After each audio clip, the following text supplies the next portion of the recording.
Bueno, Mariano, repaso, como usted decía, el tiempo es una percepción muchas veces, sí. y en ese devenir de las horas y de los días, perdemos a veces la referencia de lo que fue pasando, porque sabemos que son 365 días, Sí, una convención. tal además. cual, pero que después discurren de otra manera las cosas. Claro. Repasemos este año, Sí, de ¿no? hecho, Hobsbawm, un gran historiador marxista británico, habla, por ejemplo, del siglo corto a nivel mundial, que un siglo que no tiene 100 años, un siglo que va desde la Primera Guerra Mundial, desde el fin de la Primera Guerra Mundial, la caída de los imperios en el 18, hasta la caída del muro de Berlín. Nuestro gran compañero Taborda Varela, Juan Cruz, habla del siglo corto cordobés, que va desde la reforma universitaria del 18 hasta el Navarrazo del 74. Entonces, bueno, puede haber un año como este del 24 que pareciera que son 5 años.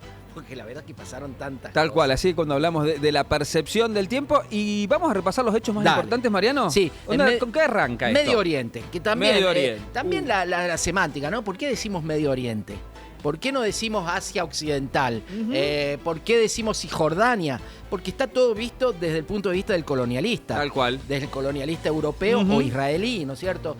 Cisjordania es lo que está de este lado del río Jordán. Ellos, los palestinos, le llaman West Bank o la costa occidental o la ribera occidental. Bueno, Medio Oriente, para que se entienda, el genocidio que está llevando adelante Israel contra el pueblo palestino, esto empieza como excusa el 7 de octubre del 2023 con el ataque terrorista, condenable terrorista de Hamás, pero la respuesta es verdaderamente un genocidio que hasta ahora, Miguel, en el 24 ha dejado 50.000 muertos. 50.000 muertos, la inmensa mayoría civiles, muchos de ellos niños, ancianos, mujeres. Y para que la gente se dé una idea, porque por ahí hablamos de números y los números son engañosos, ¿no?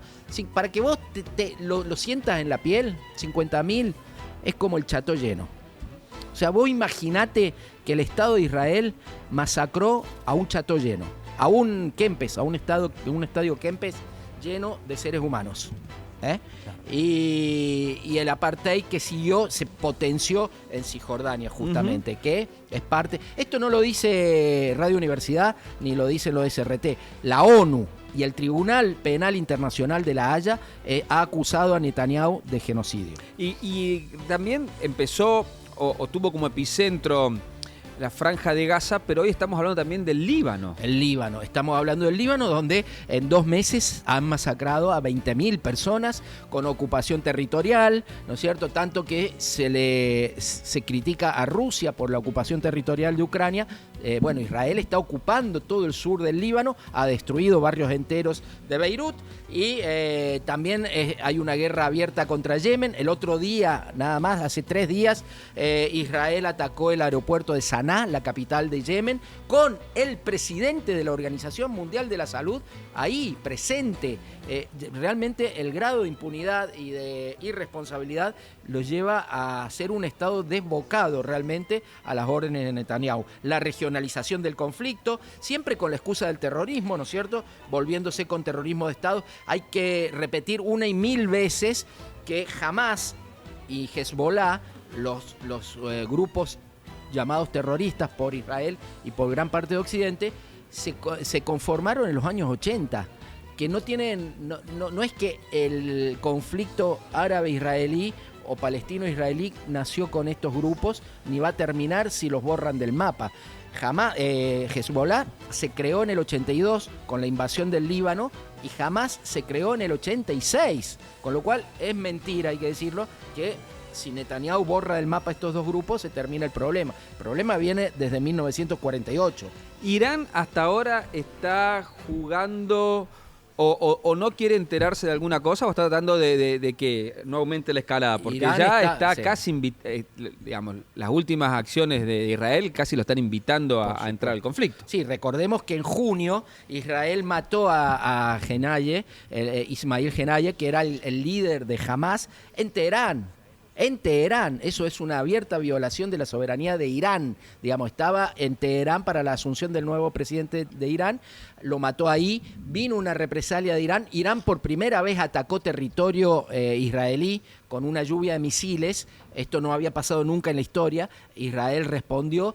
Y creo que es como decís vos, Irán está tratando de que no escale el conflicto porque tiene toda la de perder. Además, con la caída de Bashar al-Assad, Irán ha perdido, el gran perdedor es Irán, que se le corta el vínculo, el corredor territorial que iba de Irán, pasando por Siria, por Irak, por Siria, llegando al Líbano, ¿no es cierto? Con lo cual se ve muy debilitado Irán.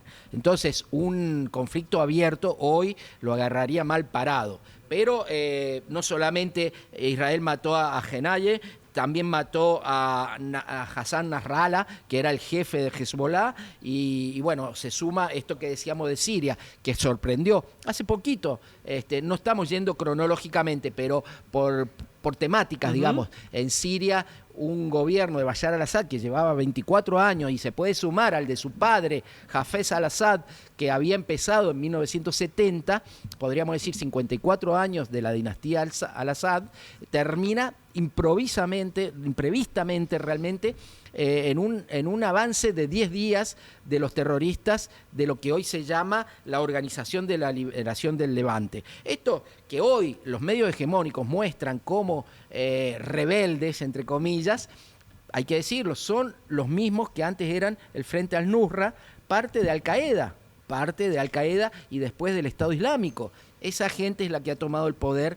en Siria. Y esto, como decimos, fortalece a Turquía, fortalece a Israel, fortalece a Estados Unidos, debilita principalmente a Irán y debilita por elevación a Rusia, ¿no es cierto? Otra cosa que pasó fue la crisis en Venezuela, que está abierta todavía, lo decíamos recién, el 10 de enero tiene que haber un cambio de gobierno, o reasume Nicolás Maduro, o pasa algo que no sabemos qué puede ser y asume Edmundo González Urrutia, que fueron los dos candidatos que se enfrentaron el 28 de julio. Esa misma noche Nicolás Maduro y el chavismo cantó victoria y la oposición dijo fraude, ¿no es cierto? Es verdad. Ninguno de los dos mostró pruebas contundentes, el gobierno no mostró las actas que se le reclamaban y la oposición tampoco pudo mostrar Mariano, los números. Sobre eso, ¿no? Por un lado, Clever Carone es otro de los personajes de los que hablamos antes, que Trump ya anunció como representante del gobierno de Estados Unidos para América Latina, que la tiene una idea fija con Venezuela. Sí. Recordemos que en un acto de Alberto Fernández se retiró porque había visto un representante del gobierno de Venezuela. Pero por otro lado también me parece que en estas elecciones Maduro generó algún rechazo en lo que históricamente habían sido aliados que tuvo a lo largo de todos estos años el chavismo. Me refiero puntualmente a Brasil. Con lo cual me parece que ahí se debilitó mucho la posición, ¿no? Mucho. De Maduro. Bueno. Y en este caso, como decís vos, en una elección donde los dos se declararon ganadores y tanto uno como otro no han podido demostrar que esto haya ocurrido.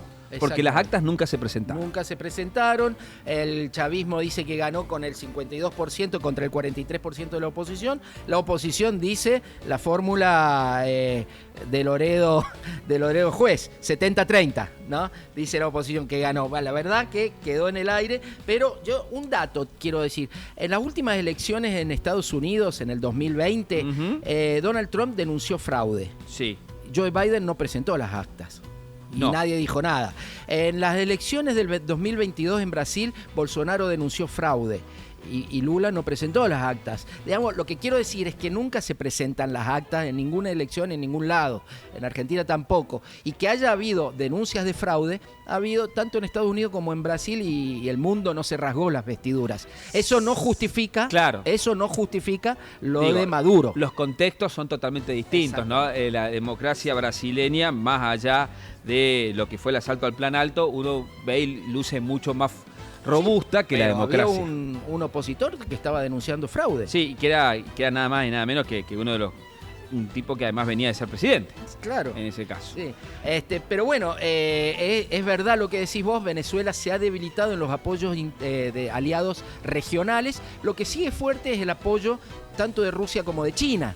Y ahí lo que puede jugar, o el rol que pueden jugar los BRICS. Veremos, pero es muy importante lo que dijiste vos. Donald Trump va a bajar un cambio o dos, por ejemplo, con respecto a Rusia, por ejemplo, con respecto a Europa, pero yo creo que necesita 2 o 3 enemigos externos, y esos van a ser China, con una guerra comercial, Irán, que siempre lo ha sido, y Venezuela. Me parece que ahí se le puede complicar a Nicolás Maduro, porque Venezuela ha mejorado la situación económica en los últimos 2 años por lo menos, y si recrudecen las sanciones y el bloqueo puede complicarse. Bueno, eso con respecto a Venezuela. Con respecto a la guerra en Ucrania, creo que se van a cumplir 3 años ahora en febrero. Este fue el, digamos, 3er año de guerra, y la novedad fue que por primera vez se usaron armas de Estados Unidos y del Reino Unido en Rusia, contra Rusia, misiles que llegaron a Rusia, porque esto hay que tenerlo bien en claro. Una cosa es usar armas o incluso combatientes en tu propio país. Por ejemplo, rusos y ucranianos están chocando en Ucrania. Bueno, una cosa es usarlos en Ucrania y otra cosa es usarlos en Rusia. Por ejemplo, los norcoreanos que están luchando con los rusos están en Rusia. Sería muy distinto que Norcorea invada junto con Rusia Ucrania. Esa es la línea roja, ese es el Rubicón que cruzó Joe Biden. Joe Biden avaló que Ucrania use misiles para atacar territorio ruso. Y hasta ahora, bueno, Rusia no ha respondido contra Estados Unidos, pero eso es muy grave. Hay que ver qué pasa después del 20 de enero, cuando asuma Donald Trump, porque ha dicho se le corta el chorro a Zelensky. Y eso es lo que están esperando todos, a ver qué pasa. Y por último, lo de Donald Trump, Miguel, que llegó y ganó, arrasó. Recordemos, ya nos queda muy lejos, ¿no?, que el candidato demócrata era Joe Biden, que hizo un papelón en el primer debate electoral y que se tuvo que bajar para dejar lugar a su vicepresidenta Kamala Harris. Empezó a crecer, pero finalmente sorprendió a todo el resultado del 5 de noviembre, porque ganó en los 7 estados clave, se quedó con las 2 cámaras del Congreso, tiene el poder absoluto, porque también domina la Corte Suprema de Justicia, y veremos qué hace, ¿no? Ahí la cuestión económica, como decíamos recién, va a ser clave, sobre todo para países como Argentina, Pero bueno, eso. Completísimo, Mariano. Creo que nos queda lo de Europa, que se hunde. Realmente, las 2 locomotoras de Europa siempre han sido Francia y Alemania. Las 2 están sumidas en una crisis muy importante, sobre todo política. En Francia y en Alemania se llamó elecciones anticipadas. En Francia estaba por ganar el fascismo del Frente Nacional de Marine Le Pen, y se hizo un cerco sanitario para que no ganara. Ganó la izquierda de Francia insumisa, no se respetó ese resultado.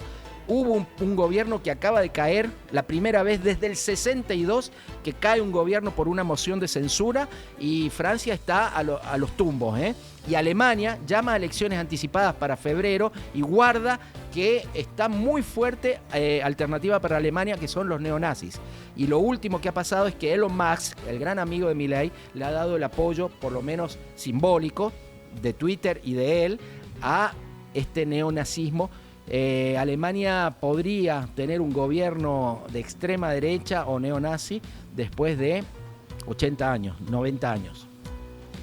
Qué año también que nos espera, ¿no? Estamos repasando el 2024, pero ¿cómo viene el 2025? La buena del 2024 quizás vino de tu querido paisito, ¿no? Donde anduviste dando una vuelta. Detrás del charco volvió el Frente Amplio al gobierno, ganó las elecciones y va a asumir el nuevo presidente Yamandu Orsi en marzo próximo. Bien. El uruguayo Miguel Planels aquí. El uruguayo. Che, cuando estuve allá se armó un quilombo grande con la mujer del Pepe Mujica. Con Lucía Topolansky, sí. Topolansky, porque se publica un libro de un periodista uruguayo, creo que se llamaba el libro, no es imbatible, ya me voy a acordar bien el nombre, voy a buscarlo. Pablo Cohen era el autor del libro, un periodista, y una entrevista que está en el libro, lo que dice Lucía Topolansky, que generó un problema grande en Uruguay, es que gente que concurrió a declarar en los juicios por lesa humanidad mintió para acusar falsamente a algunos militares o exmilitares y que estas personas sean condenadas. Imagínate la bomba que significó eso dentro de el gobierno, el partido uruguayo, pero además hacia adentro de los organismos de derechos humanos, inclusive los indomables, exactamente, los indomables. Aparecieron todos los políticos de Uruguay diciéndole, bueno, si usted tiene nombre, diga, porque es muy grave lo que usted dice, que gente que declaró, mintió en ese proceso judicial para condenar entonces a inocentes. Por lo cual los juicios empiezan a ser cuestionados ya a nivel de Lucía Topolansky, y eso se extiende a un montón de partidarios del propio partido político que entra al gobierno en nada. En marzo.